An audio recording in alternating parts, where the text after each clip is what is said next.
The headlines are screaming that 8 top players are banned for the 2026 season, and frankly, the reality is actually more complicated and significantly more dangerous for the future of the league than a simple suspension.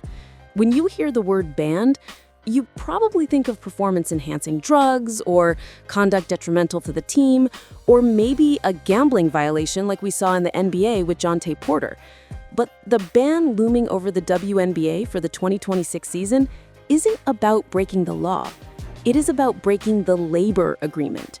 There is a specific mechanism buried in the collective bargaining agreement that is set to trigger a mass ineligibility event that could strip the league of its biggest stars, including names you absolutely do not expect to see on a sidelines list. Most fans think the 2026 season is safe because the league just had its biggest viewership year in history. The common belief is that with Caitlin Clark driving revenue and expansion teams coming to Golden State and Toronto, everyone is going to just shut up and play ball to keep the money train rolling. That is the surface narrative. The superior reality is that the players' union and the league office are currently staring each other down in a game of financial chicken that makes the 2011 NBA lockout look like a friendly scrimmage. We dug into the current CBA, specifically Article X14 regarding prioritization and the upcoming opt-out deadline, to show you exactly how this hidden ban works. We're going to answer 3 specific questions today. Who are the 8 players most at risk of being forced out? Why is 2026 the specific year where the math breaks?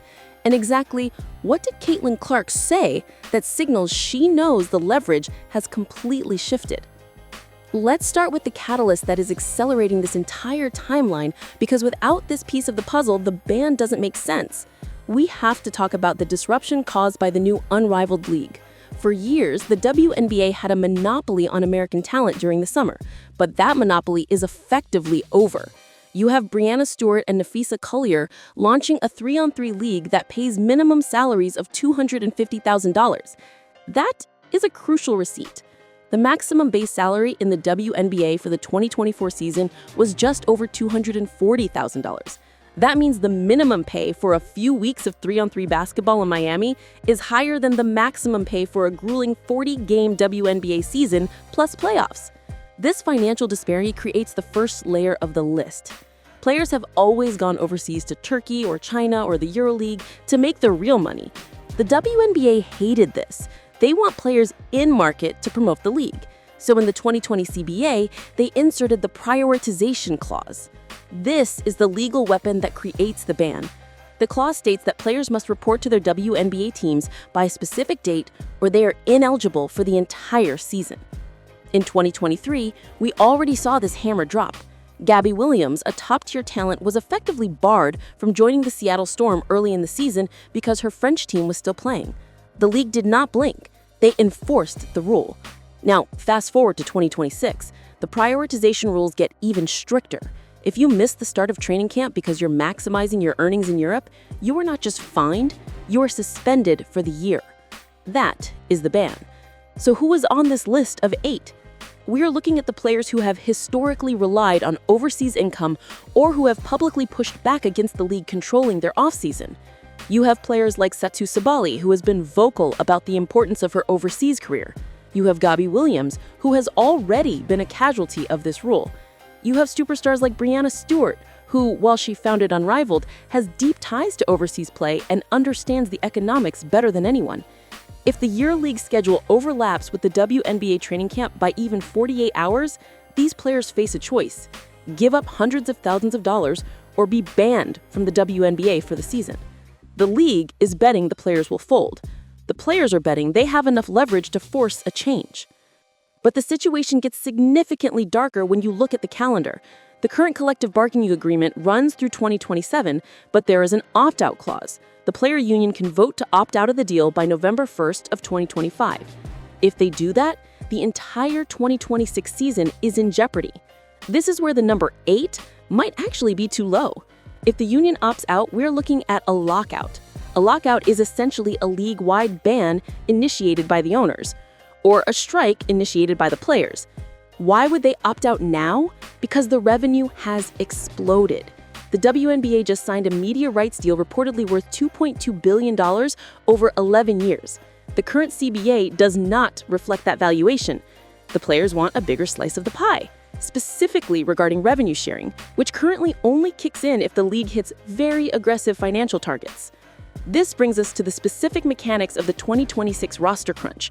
We're adding an expansion team in Golden State for 2025, and Toronto and Portland are coming online shortly after. Expansion drafts are messy. Teams can only protect a certain number of players, usually 6. This means deep rosters like the Vegas Aces or the New York Liberty are going to lose talent. But here's the twist. If a player knows they're going to get drafted by an expansion team where they might not want to play, and they're facing strict prioritization rules preventing them from playing overseas, they might just choose to sit out. We saw Liz Cambage leave the league entirely for similar frustrations. We saw Tina Charles sit out rather than play in a situation she did not like. The ban isn't always the league saying you can't play. Sometimes it is the player saying, the rules make it impossible for me to play. Now let's pivot to the biggest piece on the board, Caitlin Clark. The headlines claiming she is banned are misleading, but her role in this is pivotal. Clark doesn't need to play overseas. She has massive endorsement deals with Nike and Gatorade that pay her millions. She doesn't need the Unrivaled money either, though they are reportedly preparing a massive offer to get her involved, involving equity and a salary rumored to be $1 million for 3 months of work. If Clark takes that Unrivaled deal, it validates the competitor league instantly. It proves that you can be the face of women's basketball without bowing to the WNBA calendar. When reports surfaced about players being unhappy or the potential for a lockout, Clark's comments have been very measured, but very telling. She has consistently deferred to the union leadership, specifically Nneka Ogwumike and Kelsey Plum, but she has also noted that the growth of the game needs to benefit everyone. In a press conference during her rookie season, she noted how physical the league is and how the travel impacts recovery. These seem like small complaints, but they are the foundational arguments for the next CBA negotiation. Better travel, private charters, which were finally implemented, and higher base pay so players do not have to destroy their bodies year-round. If Clark publicly backs a work stoppage or supports the players challenging the prioritization clause, the league has a massive problem. You cannot ban the face of the league. But if the face of the league stands with the players who are effectively banned by these rules, the league loses the PR war instantly. Let's go deeper into the money, because that is where the truth always hides. The salary cap for a WNBA team in 2024 was roughly $1.46 million. That's for the entire roster. One NBA bench player makes more than 5 entire WNBA rosters combined. The players know this comparison is apples and oranges, given the revenue history, but with the new media deal, the math has changed. The players want a 50-50 split of revenue. The owners argue that the league has lost money for 25 years and they need to recoup those losses before they start sharing profits aggressively. This disconnect is what leads to the 2026 danger zone. If the owners refuse to budge on the cap and refuse to relax the prioritization rules, you will see those 8 stars and possibly more choose the alternative options. The alternative options are now real. Unrivaled is not a pipe dream. It has TV partners, it has funding, it has a location. If a player like Breanna Stewart says, I'm going to play Unrivaled in the winter and then I'm going to rest in the summer, instead of rushing to WNBA training camp strictly to avoid a fine, she is effectively banning herself from the WNBA to preserve her career longevity. This is the quiet part out loud. The WNBA season is dense, the travel is hard, the recovery time is minimal. The ban is effectively a forced retirement for players who refuse to run their bodies into the ground for a maximum salary that is a fraction of their market value. There is also the coaching carousel element. We have seen massive turnover in coaching staffs. Kurt Miller is out in Los Angeles. Tanisha Wright is out in Atlanta. Sides is out in Indiana. When you have this much instability at the top, it trickles down to the roster. Players sign with coaches, not just franchises. If a player's preferred coach is fired and they're facing a strict reporting deadline, they have less incentive to show up. The culture of the league is shifting from a player loyalty model to a business-first model. The teams are cutting players ruthlessly to stay under the hard cap.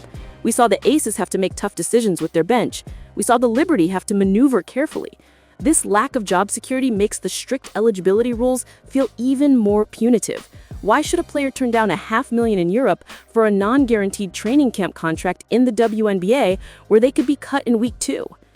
Now, let's look at the timeline again to understand why 2026 is the flashpoint. The CBA opt-out happens in late 2025, the expansion teams are drafting, the media rights money kicks in. It's the perfect storm. The union has maximum leverage right now. If they threaten to blow up the 2026 season via a strike or by encouraging top stars to stay overseas and trigger the ineligibility clause, they can force the owners to rewrite the rules. The 8 players banned headline is a warning shot. It is a signal that the labor peace we have enjoyed is fragile. And what about the rookies coming in? Paige Bueckers is next. She is entering this chaotic environment. If the league is locked out in 2026, her second season could be wiped out. The veterans are fighting this battle not just for themselves, but for the next generation. That is why you see the unity between the rivals. On the court, Clark and Reese might battle, but off the court, they are both represented by a union that is preparing for war. The receipts are in the solidarity statements. Watch the post-game pressers from the late season. Notice how many players mentioned the future of the league and what we deserve.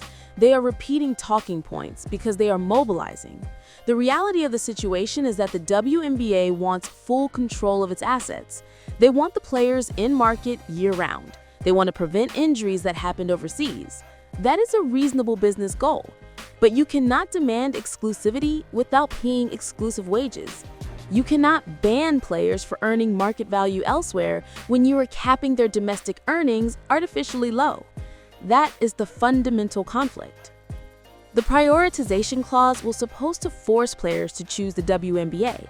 Instead, it might force the WNBA to play a season without its best international stars. We promise to tell you who is at risk, why 2026 matters, and what Clark is doing. The who is every star with international value. The why is the collision of a CBA opt-out and the prioritization rules. And the Clark factor is the leverage that makes the owner sweat.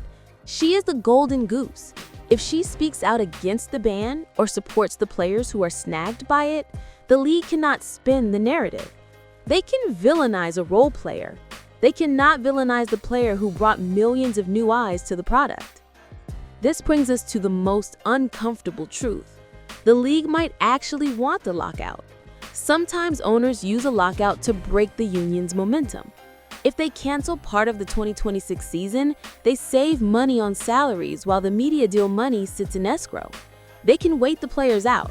Most WNBA players cannot afford to miss a year of paychecks. The owners are billionaires. They can wait forever. This power imbalance is why the threat of the ban is so potent. It is not just about missing games, it is about missing rent. However, the players have never been more unified. The success of the New York Liberty super team and the Aces dynasty has shown that player empowerment works. They built those teams through free agency and influence. They are not going to give that power back. The ban for 2026 is the line in the sand. If the league enforces the prioritization clause strictly against the star like Stewart or refuses to negotiate the opt-out in good faith, the players are prepared to walk. So when you see the headlines about 8 players banned, understand that it is not a disciplinary list. It is a casualty list of a broken economic system. It is a list of players who might be forced to choose between their financial future and their WNBA legacy. And for the first time in league history, the players might choose the money and the freedom over the shield. The 2026 season is going to be defined by what happens in the boardrooms over the next 12 months, not by what happens on the court. The lawyers are the MVPs right now. The agents are the coaches. And the fans are the ones who might be left staring at an empty schedule if the two sides cannot figure out how to share the billions that are finally flowing into the sport. We are watching a high-stakes game of poker. The league is holding the prioritization card. The players are holding the unrivaled card. And Caitlin Clark is the pile of chips in the middle of the table. Whoever wins her loyalty wins the war. If she backs the union, the ban becomes a PR disaster for the league. If she backs the league, the union loses its biggest bargaining chip. Keep your eyes on the transaction wire this winter. Watch who signs with Unrivaled. Watch who goes to Europe. And specifically, watch the dates. If a player signs a deal in Turkey that runs through May 15, 2026, they have just put themselves on the ban list. That is the tell. That is the receipt. The contracts do not lie. The calendar does not lie. And right now, the calendar says 2026 is going to be a problem. This isn't just about basketball anymore. It is about power. It is about equity. And it is about the fact that the women who built this league are finally demanding the keys to the house. The banned list is just the first warning shot. The real war is just beginning. If you want to understand the full playbook on how the agents and GMs are maneuvering behind the scenes to prepare for this lockout, you need to check out the next video in our Locker Room Confidential playlist. We break down the exact salary cap math that the expansion teams are using to poach talent and which super teams are about to be broken up by the rules. Click right here to see who is actually safe and who is packing their bags.